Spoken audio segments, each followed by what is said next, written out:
Hey queens, and shout out to my kings too. Welcome back to the Be the Rain. Today we are talking all things Ramadan must-haves.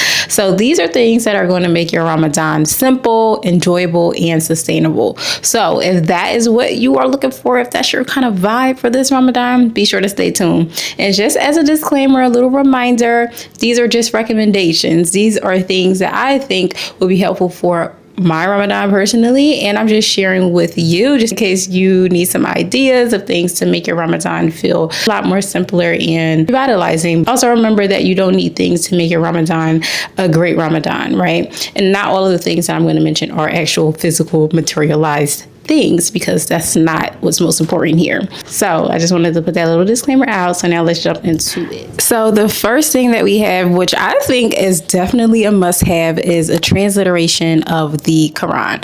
I currently use the clear Quran. I feel like it is very, very easy to understand. It's broken up in different chunks, which I feel like makes it a lot easier for me to read it. So if you can see, it has different subheadings. There's a lot of different things here at the bottom as well, just explaining things if it wasn't as clear within the main text. So a transliteration of the Quran is definitely a must-have. So you will notice that a lot of the things that I'm going to mention are going to be quote unquote analog things. I mentioned this in my last video, and this basically means staying away from screens as I'm holding an iPad in my hand, but it's for my notes. So instead of writing my notes here, I could write it in a journal instead, right? So staying analog, that's basically what it means, so that we're not doom scrolling and just using technology as a crutch and kind of to get our lives back. So I have a lot of different journals here that I wanted to share with you all. I think it's important for you to just have a regular journal, a line journal. This is usually the journal that I take to my halaqas, my Friday halaqas, and I take notes here. So this is definitely going to be really helpful for Jummah prayer or halaqas or sister circles, whatever it might be, or even Quran journaling. My masjid is planning to do a Quran journaling halaqa, which I think is really great. So yeah, a journal is a must-have. Hopefully it's not too bright. I hope that you all can see this. Next up, we have a Ramadan journal. So this is specifically for Ramadan. It's a 30-day planner for reflection, inspiration, and spiritual focus in the blessed month of Ramadan. I bought this from Etsy, and it just has so many great things in here. Spiritual and personal growth tips. Also has a planner. So it literally says from 12 a.m. to 11 p.m. So you can plan out what it is that you want to do for your days. If that's how you decide to plan things, you can write down your suhoor and your iftar. Are you excused from fasting today? This allows you to keep track of the days that you have to make up at the end of Ramadan. Did you give in charity? What part of the Quran are you on? You can keep track of your prayers, your adhkar, like your workouts. Like, this is literally amazing. I cannot wait to use this again this year. I will link it down below. If anything, the Quran and this, those will go really well together. So 100% recommend this. So next up, we just have our learning materials. So these are things like journals or books. So one book that I have is from Omar Suleiman, and it is called Allah Loves. It's a small, tiny little book, and I feel like you can get through this like the first week or two of Ramadan. You could read a little bit before suhoor, after suhoor, or after fajr prayer. You could read it before iftar comes in. Like, find a time to complete these things. In my last video, I did talk about habit stacking. So definitely tune back into that video to learn a little bit more about that. But it basically is adding a habit. So if it's reading, adding it to something that you already do, which would be praying fajr prayer, inshallah, and just doing it right after. So this is an example of one learning material. And then we have this book here, which is 40 hadiths, and it's a translation of 40 hadiths. I think I got this from like the Islamic store. an exotic store on 52nd Street in Philly. So I don't know if this will be available online, but I will check and see if I can link it down below. But this is definitely really useful so that you can become more familiar with Sunnah. The next thing is learning the 99 names of Allah, and I have a lot of materials for that. So firstly, you all have seen this before, but if you're new here, you haven't, is a 99 names of Allah's flashcard. So these are really, really useful to be able to kind of like do it with somebody or even do it by yourself and kind of make a game out of learning it. Here are examples. So as-salam, it says it here on the front. And then if we turn it over, it tells you what it means. The peace giver. He grants peace and serenity, and Allah invites to the home of peace, paradise, and guides whom he wills to a straight path. So it also gives you a little piece of the Quran where it might have talked about the 99 names of Allah. Next up, we have a small little pocket 99 names of Allah that I really love. My husband, he went to a kind of like a workshop at our masjid. They really be going ham at our masjid. Like, I really like our masjid. So we moved from here. I'm actually going to be really sad because they always have some sort of programming. Whole tangent. Last night they had a programming on wealth in Islam, and it was amazing. Just know that it is not a bad thing to want to be wealthy if you are a Muslim. Okay, look into that. Anyways, so here's an example of some of the things. It's actually colorful and engaging. So it just has the 99 names. And then it also has a Quran verse as well as the meaning. And then lastly, my husband also got this from that same workshop. And it is basically a guided journal, which I think is amazing. This one here just goes a little bit more in depth. So Al-Kabir, it tells you the Arabic, and then it also has the English translation of it as well. This is from Rewak Institute. I will go ahead and link this down below for you all too if you're interested. Oh my God, I swear it's never popping like this outside of my house. Like, what is going on? There's music, there's sirens, like what is happening? Okay, so next thing that we have, we're gonna go into a little bit about fashion, beauty, things like that, because you know that is what my channel is about. So I have to talk about that a little bit, right? So I have my rack over here of a whole bunch of different abayas just to make it very simple and easy to be able to pick out my outfits, whether it's for Jummah prayer, if it's for Tarawih prayer, or whatever it might be for iftar that I'm going to at someone's house.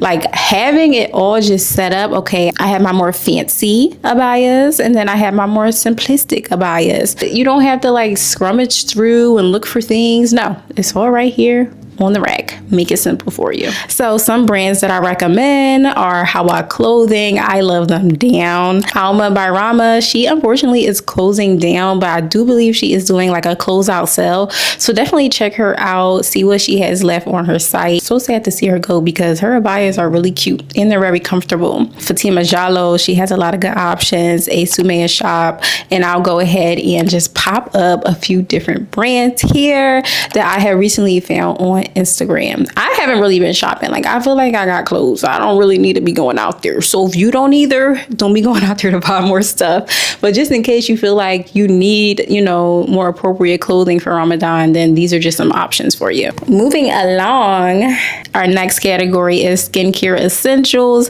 You know, during Ramadan, our skin can get really, really dry. And I already have dry skin, so not having hydration throughout the day does not help the case at all. So if that is the case for you too, I have some recommendations to keep your skin nice and moisturized. So first and foremost, it will be baby right here. This is Laneige's Cream Skin. This is a toner and moisturizer all in one. And it has a little mister here if you can see. And this is great for after you do wudu. We do wudu 5 times a day. And our skin can get really, really dry from doing that. But if you don't want to throw on your expensive moisturizer every time you do wudu, this can be a really great alternative. And I feel like it moisturizes so well, but it does not feel heavy at all. So I love this down. Okay, I just got it and I kind of put a dent in it already. Another thing I would recommend is just a good lip balm.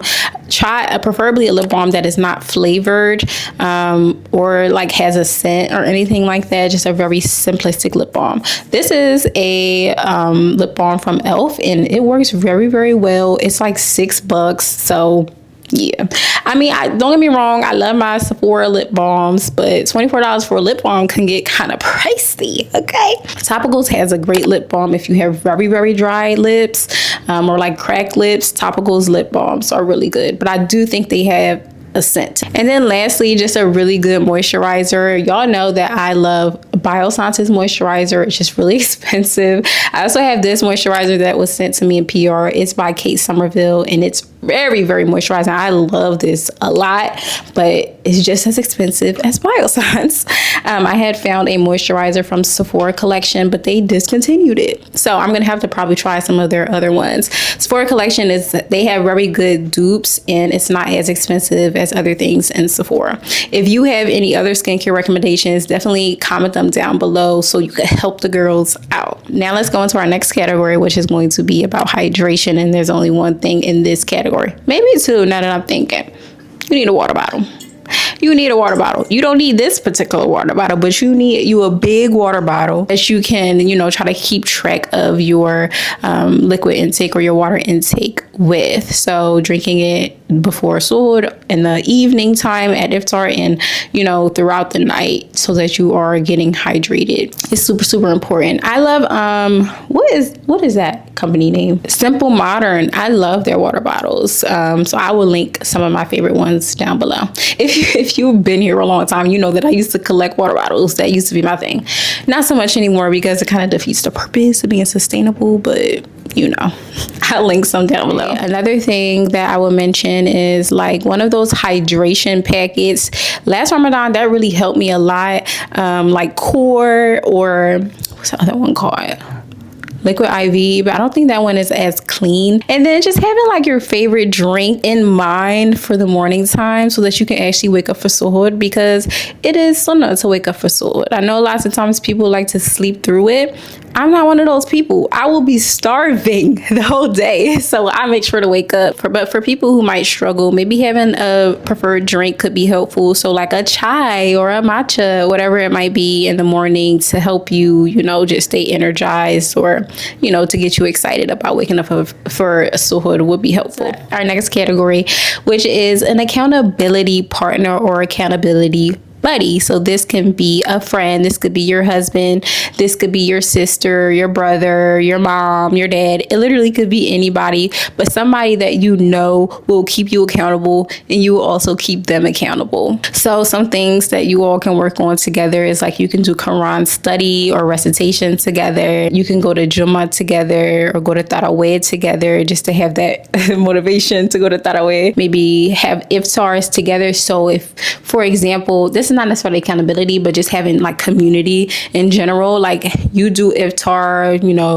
Monday, Wednesday, Friday, and then they're gonna do iftar Tuesday, Thursday, Sunday. So now y'all can kind of break it up. I really wish that I was close to my family to be able to do that with someone, so you can kind of like get a break and you don't have to cook every night. But I think that is a fantastic idea if you have friends or family close by. And then last but not least, I had one, it's not really a must have, but it is a nice to have when it comes to like analog activities. I recently have really been into puzzles. So like finding maybe different Islamic puzzles, or number painting. I don't know if you've seen that before, but basically it's like a big painting and then it just has little numbers and it tells you what color to paint it. So like you don't have to be Picasso, like you can easily just do it. And then there's like beautiful different paintings out there. So I'm going to link them because I definitely want to do that this Ramadan. I think that's something like to have you like just slow down, calm down, not really be watching TV or just like doing stuff that's not really like beneficial. I think you can do that and listen to the Quran or a lecture at the same time, kind of like a double whammy. So yeah, I just wanted to mention that in here. If there's anything that you think that I missed, definitely comment it down below so that we all can be a part of the know. And also just remember, like I said, none of these things are obligatory. They are just helpful in you having a great Ramadan. So I love you all so much. I hope that this was helpful to you, and I will see you in my next video. Bye.